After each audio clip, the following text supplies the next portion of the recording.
Long ago, in the sacred land of Kashi, there lived a young sage named Balaki Garagya.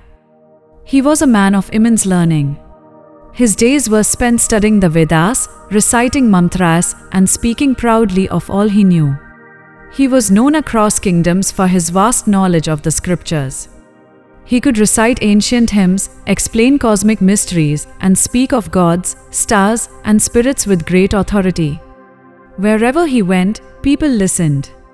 Slowly, without even realizing it, Balaki began to believe that he alone held the key to the highest truth.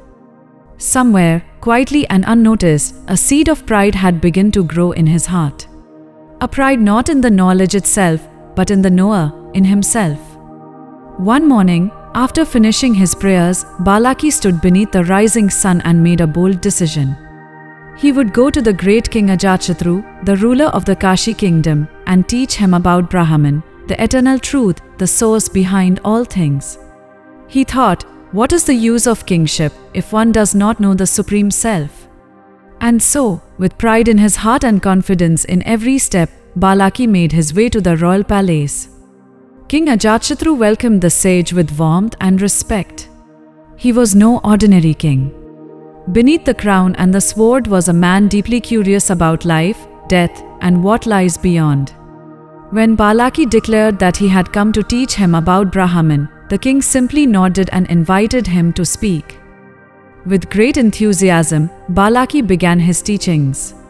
He said, "The sun is Brahman, the light that gives life to all. The moon, too, is Brahman, calm, glowing, and gentle. Fire is Brahman, burning brightly, carrying offerings to the heavens. Lightning, wind, space, each of these, he explained, were faces of the same divine truth." He spoke of gods, of breath, of the dream state, and even of death itself. With each example, he concluded confidently, "This is Brahman." When Balaki finally stopped, the king sat in silence for a while. Then, with a gentle smile, he said, "All that you say is beautiful. But O sage, you have only described the reflections of Brahman, not the source itself. These are expressions, not the essence." Balaki frowned. He was not used to being questioned, especially not by a king. But before he could respond, Ajatashatru stood up and said, "Come with me, let me show you something." He led the sage through the palace, past the grand halls and flower gardens, into a quiet chamber where a man lay asleep. The room was still, the only sound was the soft rhythm of the man's breath. The king turned to Balaki and asked, "Tell me, where has the soul of this man gone? He does not see, hear, speak, or feel. And yet, he is alive, something is still here. What is it?" Balaki remained silent. The king continued, his voice calm and clear. "In deep sleep, the self retreats from the senses. It leaves behind all names, all forms, and all role. There is no father, no mother, no king, no sage. No sun, no moon. No fear, no desire. Only a still presence remains, and that is where Brahman truly is. Not in what can be seen or described, but in what simply is, when all else disappears." The king turned to Balaki and said softly, "What you have learned is knowledge, but Brahman is not known by the mind. It is beyond thought, beyond speech, beyond even imagination.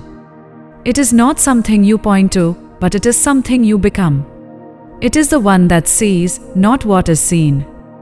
For Balaki, this was a moment of awakening, not through words or scriptures, but through experience and silence. All his knowledge, once so grand and impressive, now felt small next to the vastness of this inner truth. He had come to teach the king, but it was the king who had taught him, not through argument or pride, but with gentleness, clarity, and deep understanding. Balaki, once filled with pride, now bowed his head, not in defeat, but in humility. A deeper knowing had touched his heart. He realized that true wisdom is not in naming what is divine, but in becoming one with it.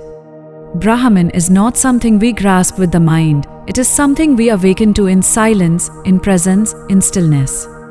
It is not the seen, but the seer, not the object, but the witness within. And so, the sage who thought he knew everything returned to the forest with a heart full of quiet wonder. His journey had not ended, it had just begun. This story is inspired by the Brihadaranyaka Upanishad, Chapter 2, Brahman 1. It teaches us something timeless. True wisdom does not shout, and it does not decorate itself with pride. It whispers softly within, in the quiet moments when ego dissolves. The real self, the Brahman, is not something to be displayed, but something to be realized. It's not in the light we see, but in the awareness that sees all light. And in the end, it is not the scholar who is closest to truth, but the one who is humble enough to let go of everything, even the idea of being wise. If you found this story inspiring, don't forget to like, share, and subscribe for more powerful wisdom from the Upanishads. Your support helps keep these timeless teachings alive and accessible to everyone. If you'd like to support our work and help us continue creating meaningful content, you can make a contribution through PayPal. Even a small donation goes a long way in helping us continue creating high-quality, enlightening content for you. The link is in the pinned comment and in the description. Your support truly makes a difference. Thank you for being part of this journey. See you in the next video.